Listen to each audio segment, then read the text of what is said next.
I'd like to call to order the September 24th, 2025 OCVB meeting. Susan, can we please have roll call? Heather Patterson, Present. Don Dietrich, Present. Ankur Patel, Excused. Jason Crady, Excused. Amy Corrigan, I'm here. Kelly Perano, Present. and Patrick McKeon. I am here too. Thank you. Okay, I would love to ask Amy Corrigan, please, do you mind leading us in the Pledge of Allegiance?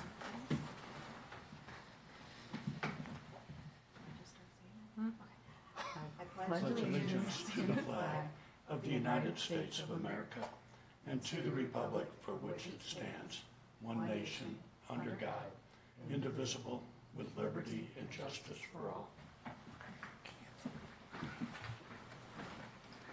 Okay, let's get going here. So in front of everybody is the today's meeting agenda. Are there any questions, changes, or additions that anyone would like to make to that agenda? If not, I need a motion and a second to approve the agenda as presented. Oh, right in front of you there, Amy. Oh, it's above my eye. Thank you. I make a motion to approve the agenda as presented. Do we have a second? Second, Dietrich. All in favor? Aye. Aye. Anyone opposed? Motion stands. We also have in front of us our materials for the meeting from our last meeting, which was August the 27th. Are there any questions, changes, or additions that anyone would like to make to that? And if not, I need a motion and a second to approve the agenda as presented. The minutes, I'm sorry. I said the wrong thing.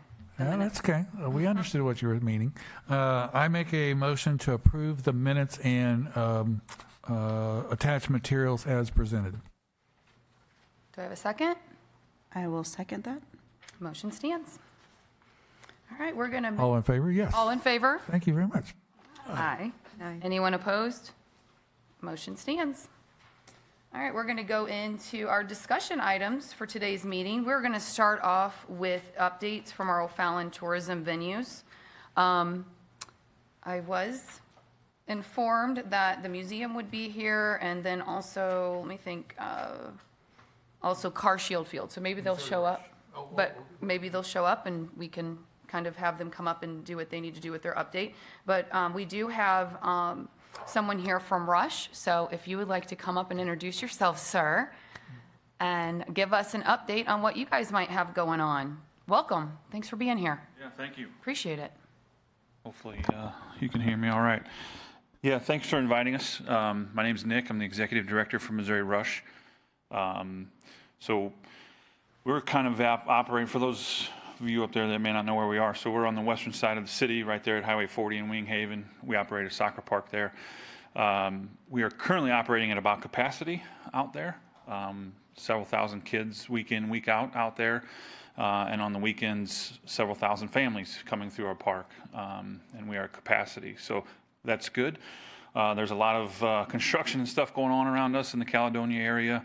And as far as things that we have coming up, we're just operating through our fall season with tournaments that we've had and hosting league games, both in town and out of town as well. On any given weekend, you'll see probably we have in the neighborhood of 12 to 24 out of town teams coming in, needing hotels, staying in the area, all that kind of stuff too. So it's been good. Things have been going pretty well for us. And I'm kind of learning how the city operates and as far as what we can help bring to the city with hotel stays and all that kind of thing too. So kind of curious to see how all this works. Yeah, thank you for that update. Yeah, no problem. That's great. Thanks for being here. And does anybody have any questions for Nick? Yes, Patrick, I we always know have. you do. Yeah, I always have Yeah. questions. Patrick always does. Yes, Nick, definitely appreciate you being here and excited. That things are going well for Missouri Rush.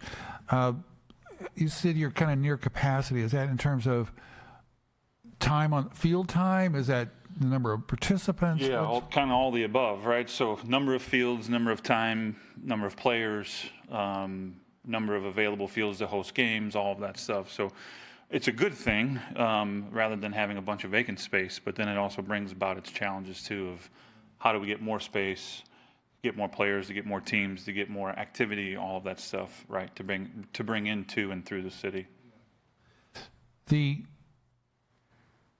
It's set up for soccer.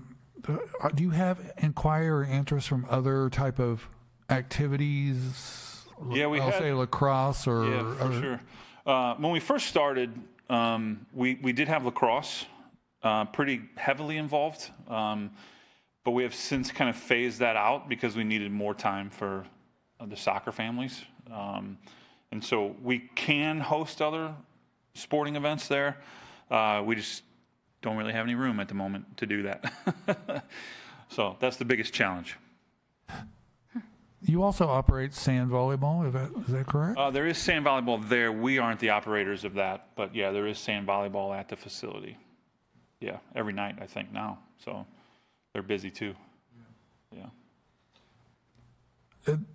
Is it my understanding that you're going to be taking a little bit of the space in the former movie theater? We had been in discussions with them about putting some office space and utility space there. I don't think that's coming to fruition. I think there's another building on the premises that's going up that we are kind of focusing our efforts at, more office style building. Theater's a great space. It was just not really conducive to exactly what we were looking for, if that makes sense. One last question: parking. Are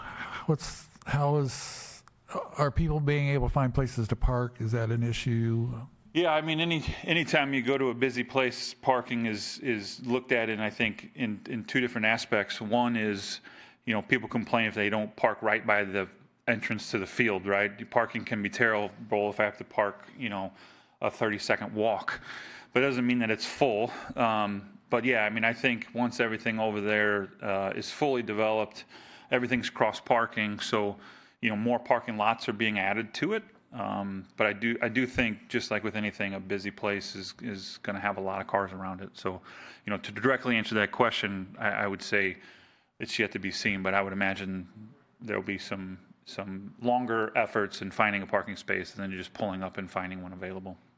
It's always interesting for people who are going to an athletic event to complain about having to walk. Right. Right. But anyway, That's the way it is. So. I will say, I think I may have mentioned this when I was emailing you, but we do have something on our agenda that may be of interest to you guys with the hotel shuttle partnership that we're discussing right now. It's something that, as a commission, we're interested in perhaps doing, and that would have a great impact, hopefully, on what you guys have going there between the hotels there that the families are staying in and transporting back and forth. So there might be some interest there. Again, I don't want to overstep here or talk about things that may not be relevant to the meeting. I would just. Sometimes when we have these events that we do, we partner with a housing company, and they're the ones that somewhat dictate where families stay. So if there are hotels near us that don't participate in the housing, I don't know what you would call it, but like they procure blocks of rooms and things like that, and some hotels may or may not take part in that. So it would just, depending on what it looks like, it would depend on which hotels are part of the state of play events. Makes sense. Those kinds of things Makes too. sense. So, but yeah, thank you. Yeah, absolutely. Yeah. Anything else? Anybody else have Yeah, any I have a questions? quick Yeah. question. How many players on a typical weekend? I would say, I think the last time we did any kind of study towards that, if we're looking at games on every field all day long into the night, you're probably talking at about over probably 4,000 people a day. So on any given weekend, you could be pushing 8,000 to 10,000 people coming through the park. Probably would be my guess. Great, thank you. Yeah, you're welcome. Nice. Thank you. Thank you. Everybody? All right. Thanks, Nick. All right. Our next up is the tourism and festivals, and we have Mariah here to give us an update. Hi there. Hi. Hi. How are you guys today? Hello. Good. Good. All right, so I have our festivals report, and then Dana is up here with me today. She's kind of just up here to see how everything goes, since she'll be your cultural arts liaison going forward. But for festivals, just an update on what we have had going on and what's going on upcoming. Fall into the Arts was on Sunday. It was at O'Day from 11 to 4. We had 21 registered artists. As always, we had food, beverage, and some demonstrations. This year we had a caricature artist and a glass demo that ran for the entire event. We had live music by Hudson and the Hoodoo Cats and the Boogaloo Crew. They were both great. I was a big fan of both of them. We had a good turnout, and this year we had much better weather than we did last year, so I can't complain there. It was muddy last year, so a win's a win. But I didn't have it on the sheet that's in front of you, but we do have our final tour date in Homestead Day at Zumwalt Park this weekend on the 28th. That's from 12 to 3. It's our final tour of the season as well, so if you haven't ever come out and you want to come out, that's the time to do it. We'll have the O'Fallon Garden Club, the Daughters of the American Revolution, and the University of Missouri Extension out there as well, with some booths and some information about homesteading and all that good stuff. It's $5 per person, cash or check, to take a tour of the facilities, so we'd love to see you guys out there. Our next upcoming event is Food Truck Fright and Film. That's on October 10th at Dames Park from 6 to 8:30. The movie is new this year. We're super excited to add that. We rented a 33-foot inflatable movie screen that will be showing on the game field. We'll show Coco, which is a Day of the Dead inspired movie, so it kind of ties in with that Halloween theme. Of course, we'll have food trucks, and then we'll still have the costume characters for photo opportunities and our DJ as well. And then tree lighting ceremony and the holiday market is coming up. That's on November 19th from 6 to 8 here at City Hall. We are accepting market vendor applications right now, and that will be open through the 30th of this month. I do still have a couple of spots available, so if you know anyone that might be interested, feel free to send them to the website. The link to apply is on there. We're looking for like gift items, crafts, artwork, collectibles, children's items, pet items, all that good stuff. And then Celebration of Lights is coming up as well. The specialty rides are on sale now. I checked this morning. Train rides are sold out. Over half of the hayride slots are sold out, but we still have lots of trolley tickets available. So if you want to take a hayride or a trolley ride, I would jump on that because those do sell out pretty quickly as well. And then drive-through and stroll tickets go on sale on Monday, November 3rd. So something to put on your calendar because those stroll tickets also sell out pretty quickly. And then as far as the HFF update for budget, I know, Patrick, you had asked for the expenses versus revenue. Jennifer has calculated that. She didn't send it with me, but she will present that at the October meeting. So she didn't forget about you guys. She has those numbers for you, and she'll present them when she's here next. She's at a conference today, so she couldn't be here. But that's all I have for festivals. Does anyone have any questions? How many attendees did you have or estimate at the Fall into the Arts? Great question. I left at 2, so I wasn't there for the entire day. I think last year we estimated about 1,000 people and it rained the whole time. I would say we were probably in that 2,000-ish range. From what I saw, we had a pretty steady flow of people coming in through the entire event, so a pretty good turnout. Yeah. People weren't leaving until people started actually packing up their tents and things like that. So we had quite a lot of traffic that day.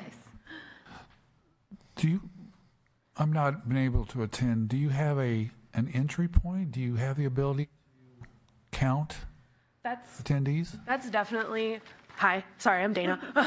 That is definitely something that I want to do next year, is to see if we could possibly have a more of an entry point at the front of the park where we can at least count cars or something of the kind as people come in. But yeah, probably having an extra set of hands next time to kind of count throughout the day would be something that I would like to implement next year. I would also think that potentially our street guys or something could maybe put a traffic counter at the entry of.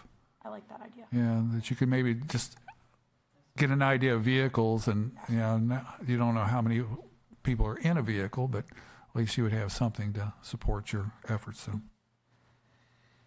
I'll be sure to include that for my notes for next year. Thank you. Does anybody else have anything for them? No? Awesome, thank you. And we'll roll right into the update for the Cultural Arts Commission. Sure. Thank you. So first, I'll just tell you a little bit about myself. My name is Dana Degnan. I attended Stevens College in Columbia, Missouri, where I received my Bachelor in Fine Arts in vocal performance, so music, singing. And then I also hold a master's degree from Northwestern University in Evanston, Illinois, and that is a Master's of Science in Leadership for Creative Enterprises, which essentially means arts business, arts management, kind of in that realm. I worked with Caesars Entertainment out in Las Vegas, Nevada, working with Donny Osmond, Celine Dion, Wayne Newton, a couple different people out there managing their shows. I also worked with Chicago Shakespeare Theater for a small amount of time, doing company management there. Then I was with the Chesterfield Parks Recreation and Arts. I was helping manage the amphitheater over in Chesterfield, as well as all of their public art that they have and their art exhibits that they have in their city hall. From there, I was a producer at a small independent school in Maryland Heights, and my most recent position was actually with St. Charles Community College. I was an academic advisor, not for the arts though. I was helping students become nurses, occupational therapists, things like that. So I took a little detour, and now I'm back here in the arts. My personal art form, like I said before, is music, but also fiber arts. I do a lot of crocheting, knitting, things kind of in that realm, as well as embroidery. That's what it is. So do you want me to talk about the next pieces? Great. So we had Shakespeare in the Park, August 27th at O'Day. We had around 350 people in attendance. Cool, breezy evening, low 70s, so great weather for everybody. Just good enough for a little blanket around your shoulders. Then for OTW, O'Fallon Theater Works, rather, that was, we had our performance of The Curious Savage, which ran September 5th through 7th and 12th through 14th. We sold 455 tickets as of 9/12/2025. I believe the total, though, was 537 total tickets for the production. The holiday production is The Best Christmas Pageant Ever, the musical. Auditions will be held on Saturday, September 27th, with callbacks on Sunday, September 28th. All the new galleries have been switched over here at City Hall, as well as at Renaud Center and at Krekel. City Hall, we are showing Hannah Smith. At Krekel, we are showing Rachel Lebo, and at Renaud, we are showing Sam Kappelman, and we are working on getting all of the placards up with the information for all of the art. Okay. Yeah. Okay, and then I'll give our little Shape of Community update. So the next round of sculptures will be installed in the spring. Dana will be working on getting a call from new sculptures in the next couple of weeks. And then, not on your sheet, but I added this morning. I don't know if you guys keep up with council and all of that good stuff, but it's been discussed that $15,000 from the OCVB purchasing budget for art will be going towards the Learning Curve sculpture that is at the front of the Civic Park parking lot, like the Krekel lot, is what council has decided.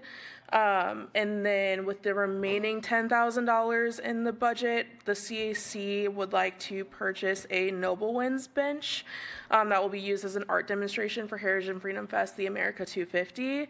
And then that will be permanently installed at the Veterans Memorial Walk when it's completed. So that went by council at the last meeting, and that's kind of what everyone agreed on. So I just wanted to translate that information to you guys, and then we'll present that to CAC in October as well. Any questions? Who made the recommendations on those purchases? So for the Noble Winds bench, that's been a discussion with the CAC for a while now. So they talked about that at the September meeting. I wasn't there, but they did discuss that then. The roundabout sculpture was discussed by council, and that came to us after the decision was already made. As far as the budget and where it would come from, they just talked about that at that last council meeting, and then they told us what council decided. So that part was a little bit out of cultural arts hands. Council made that decision, but the remaining $10,000 for the Noble Winds bench was the CAC's decision. Where's the bench at and where's it going? So that one, it will be purchased this year with the 2025 budget. Both of these will be. It's made out of recycled wind turbine blades. And then we will hire an artist that will come out of the HFF budget to paint it at Heritage and Freedom Fest. And then once it's completed, that will go to the Veterans Memorial Walk off Bellow Creek. So this is going to go, this is basically the purchase of this for a project that will be done at the 2026 Heritage and Freedom Festival? Yes. Okay. Yep. That makes sense to me. Yep. I recall that. And so this amount was within our 2025 approved budget, correct? Yes, Kelly? yep, the 25,000. I think the roundabout sculpture is actually 25,000, but they're only going to use 15,000 from the OCVB budget. The other 10,000 will come out of the general fund, I think is what they decided on.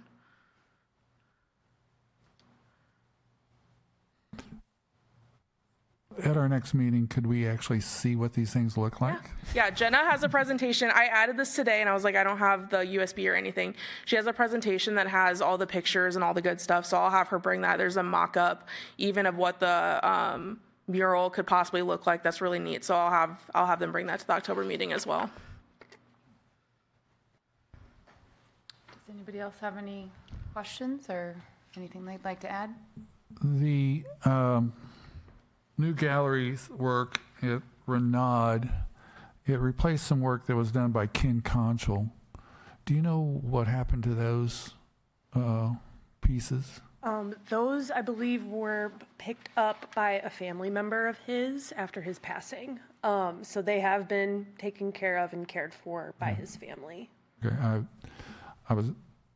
Jenna and I talked about that, and so I wanted to make sure that they need to reach out to someone about that. So Yes, yeah, all taken care of. Yeah, Thank you. I knew Mr. Conchel for 30 years, and so yeah, it was a tragic loss. So yeah. Yes. All right, well, thank you for the updates, ladies. Thank you. Appreciate it.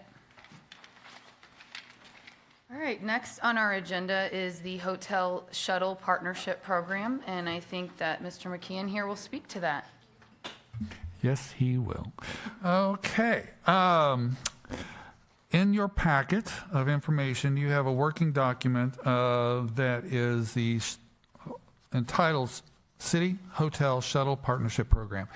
As you may remember, or maybe not, since I just ramble on a lot of times and people don't pay attention. But anyway, one of the proposals I had that came out of our 5 Ideas initiative was this idea of potentially doing some sort of a hotel shuttles to support events, sporting events, activities in the city of O'Fallon. And as our representative from Missouri Rush spoke about, they have 8,000-10,000 people in and out of this community on the weekends, and if there's ways we can support our hotels to provide shuttle services, it does 2 things. One, provides maybe a little bit of relief in the terms of the parking problems or concerns or challenges, and secondly, it maybe helps entice individuals to stay in our community at these hotels that have shuttle services versus maybe choosing a different hotel.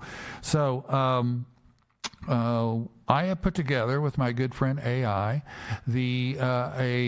an outline of this program that I would like to kind of review with you. I'm looking for your thoughts, comments, feedback initially in this draft, and with the plan of taking this out to our various hotel representatives, getting their feedback and being able to bring that back in hopefully a month with the idea of finalizing this maybe in January and then maybe doing a pilot in first quarter of next year. Maybe second quarter. Don't know how many outdoor activities we'll have in the first quarter of next year, but anyway, second quarter of activity. We did propose within our budget a small amount, I think $10,000 in our 2026 budget to support this program. I think that is sufficient. It's one of these things, if this program is wildly successful, we have the ability to add money to that line item in the future. But I thought that was a good place to start. So unless there's any questions at this point, I'd like to kind of just walk through this with you and get your feedback on it. I think you're good. Okay. So the program components, hotel eligibility. They've got to be within the city limits of O'Fallon. That's a given. They have to be collecting and remitting on a timely basis the city's transient guest tax, which is the funding source that supports OCVB and the things that we do, buying art and Heritage and Freedom Festival and other things, and that's a way to prime the pump with those hotels to get them to potentially rent more rooms that then drive more dollars to OCVB, which would give us a greater ability to do more things. And then looking at this is not for the ones and twos, this is for larger blocks of rooms associated with an event, maybe at Missouri Rush or Heritage and Freedom Festival, or even a family wedding event, a large family wedding event that they're going to have a church wedding and a reception, and they would like maybe a little bit of shuttle support for that. That's a possibility too. The suggestion that we are saying is that the city would reimburse up to placeholder 50% of those shuttle service costs, capped at a fixed amount per day. And in this case, again, a placeholder of $250 per day per hotel. Until we get more feedback from our hotels in terms of whether this is even a worthwhile enticement to do that, those are numbers to be maybe adjusted as we work through this. It would be a reimbursement program. We would, based upon actual usage and verified invoices, so the hotel would commission the shuttles to provide service, would pay for that shuttle, and then submit those invoices, actual costs up to that reimbursement amount to the city. Priority would be given to city-sponsored events and overnight. And in case we do get a lot of demand for this program, again, we would want to support things that are happening here. I'm not opposed to the idea of shuttle services to something in St. Peter's or Lake St. Louis or somewhere else, as long as we're getting the hotel nights here. But again, it would just basically be upon the priority for how those monies are used and how much demand we have for those monies. And then they'd have to be approved shuttle vendors, licensed transportation providers, up to safety standards for the vehicles. And the shuttle would all be coordinated by the event organizers and the venue staff. They must provide signage. City can provide maybe a map or support materials that says, hey, when you're done, go to Irish Gypsy on the way home. And and so that might be a good way to help promote other things that are going on in the city, other events that people may want to attend or take advantage of. We would feature those hotels on I don't think we have a tourism website, but maybe something we should think about creating. Again, promoting it through social media, visitor guides, hotel lobby, chamber of commerce events, things like that. Signage, basically letting people know that the shuttle is being supported by OCVB and the city and the citizens of O'Fallon. And then we would measure our performance and success of the program on the number of participating hotels, the number of rides per event, and hopefully promoting increase in hotel nights, which increase transit guest tax revenues. And then we might want to see if people are surveys, satisfaction surveys, maybe an online QR code they would scan and answer 3 questions, something like that. And so we would be using transit guest tax revenues to do this, although we could open up this program to if somebody wanted to buy a sponsorship for $500 and that we would put their materials in the shuttle or something like. So, I mean, there's some other possibilities to get additional monies to support this program. And then timeline. So, again, I'm looking for your feedback, thoughts, questions. Tell me this is a bad idea. I'm open to that too. I think I think it sounds great, and you know, it's moving in the right direction. I think that last thing that you were mentioning is a great thing too, that didn't really think about that before, that sponsorship side of things or businesses getting involved. I think it's a great way for us to support the other businesses, such as a restaurant, you know, saying, hey, they'll provide some sort of discount or something if everybody wants to go there. So I think that's a great way to pull in, like I said, other people from the community. I agree. I think it's a good idea overall, and I could imagine it would get good use. If I was a parent or a grandparent with kids out here staying at a hotel and I want to go to a soccer event, I would hop on the bus. Avoid having to park 30 seconds away from, yeah, right. Of course. In wheelchairs. Yeah. Hey, I know you said about even taking the bus to other cities. Is there a way that we can get the other cities on board to maybe split costs if we do that, cross over lines?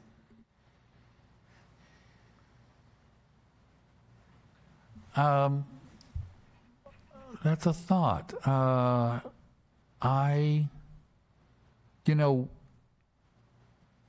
hadn't really thought about that, Amy, but I could see potentially if they're taking, let's say that there's a concert in Chesterfield, right? And some people would like to stay maybe out here for other reasons, but they stay out here, and they want to go to that concert in Chesterfield. Maybe the event organizer themselves would be willing to contribute a little bit of money to support the shuttle service because, again, gives them relief on parking demand, potentially, a little easier in terms of people flow and all that. So, yeah, that's we ought to explore that too, yeah. I guess that would be one of my questions is, that would be up to the hotels then if they wanted to charge for this service. That would be on them to say, hey, we have visitors that want to, is that something that they would? Is this something that we would charge the visitors, or we would be sharing the cost with the hotel? Right.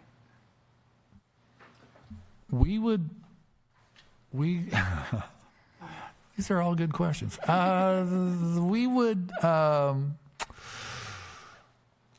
me think this through. I did not envision this as something that the hotel would then charge the guests, room guests, right, or the event attendees, I guess is the word. If let's say the shuttle cost is going to be $500 and for the day, and we're only reimbursing a maximum of $250, the hotel potentially is out of pocket the remaining balance of that. And if they would say, we're going to charge we're going to put a $5 a room charge on to cover the cost of the shuttle, to cover the additional difference. I'm not sure I would have any objection to that, but I would have a concern that, we're going to charge $20 for you to ride the shuttle, and we're going to make $1,500, and we're only going to have to pay $500. So I don't think it's intended to us subsidize a money-making operation for the hotels. Right. But you would have to be, how we monitor that and control that, I think would be key. I think my feeling it would be a complimentary service that they would be providing without any direct charge to the guests. But Okay.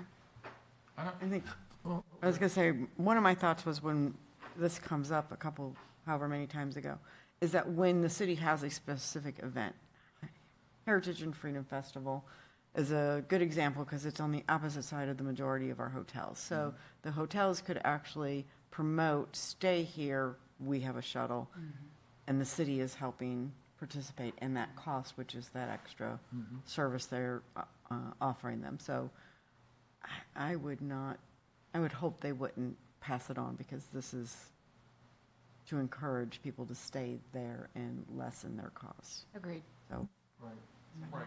I mean, could they, on high demand weekends, or you've got a soccer tournament in town that's eating up a lot of the hotel rooms, could they raise their prices to help, I mean, if they charge $98 a night or $109 a night, that wouldn't be us to decide one way or the other.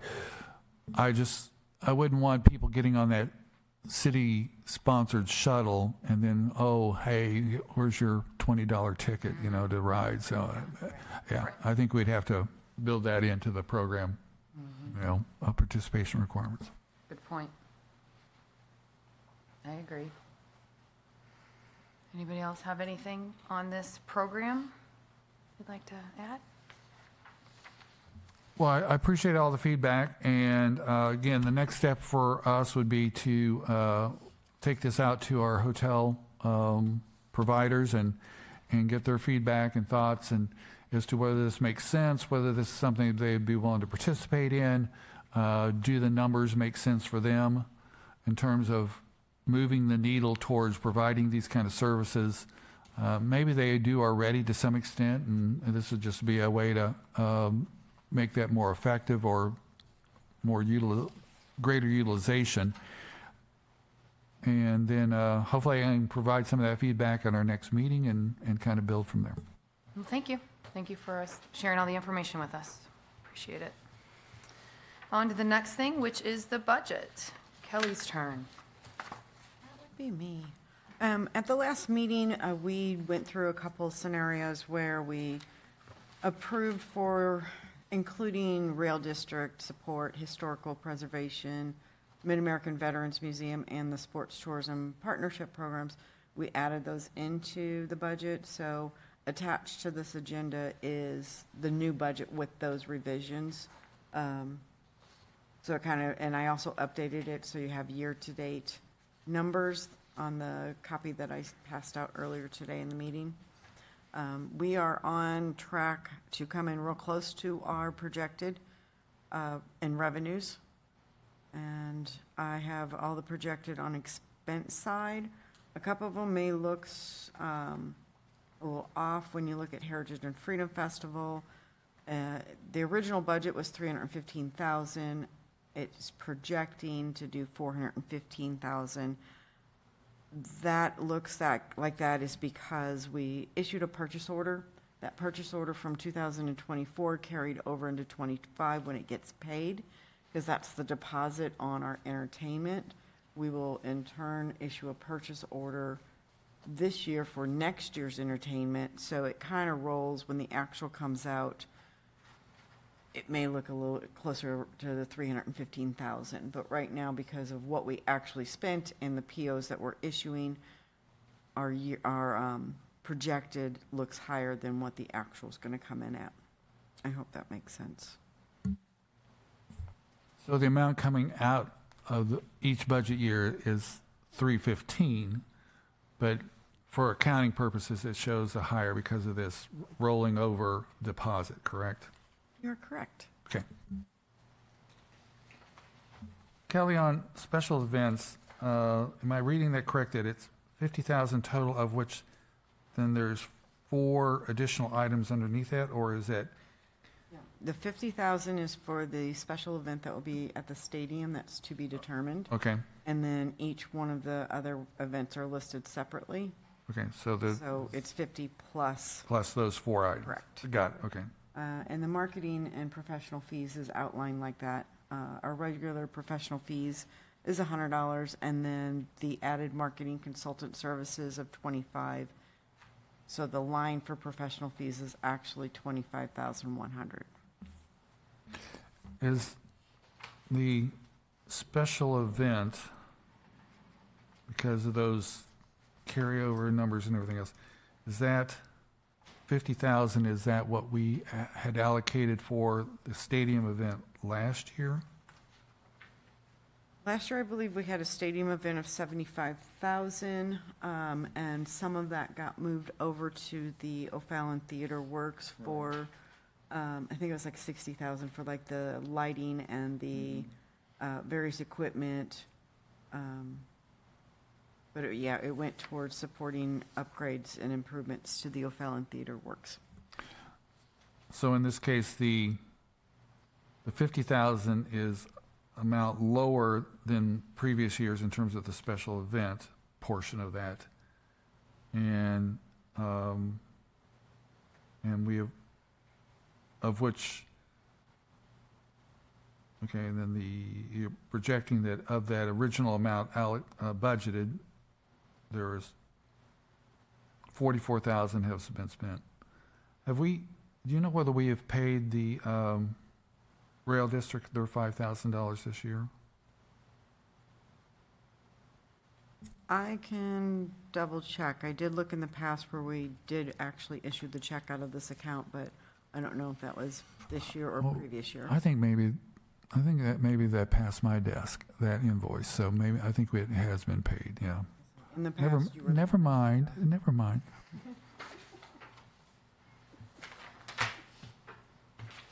Does anybody else have any questions or comments on the budget? No? Okay. Thank you, Kelly. All right, well, does anybody have any closing comments or anything they'd like to add to our meeting today? Yeah? This is kind of just for my personal benefit, if we could not use acronyms in all of our stuff, because I don't know what some of it means. You're really handcuffing me there, Amy. You'll be okay. Thank you. Sure. All right, thank you. The meeting is adjourned.